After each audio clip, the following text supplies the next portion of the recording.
மக்களே, நானும் எங்கள் அம்மாவும் பிள்ளைக்கான வீட்டுக்கு வந்தாச்சு. எங்கள் அம்மா சாப்பிட்டுட்டு இருக்கவ. ஏம்மா நல்லா இருக்கா? என்னெல்லாம் வச்சிருக்கு சொல்லுங்க.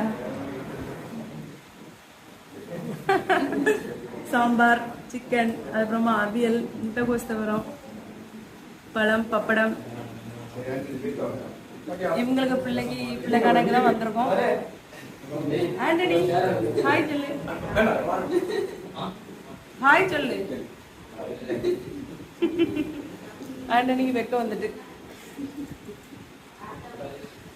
மக்களே, நீங்க எல்லாரும் சாப்பிட்டாச்சா? எனக்கு என்ன தட்டுல எல்லாம் போட்டு வச்சிருக்காங்க இலையில.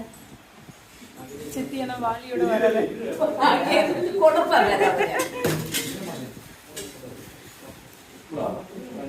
எல்லாரும் எடுத்தாச்சு. சித்திக்கு பையன் தான், பையனுக்கு சரி சரி.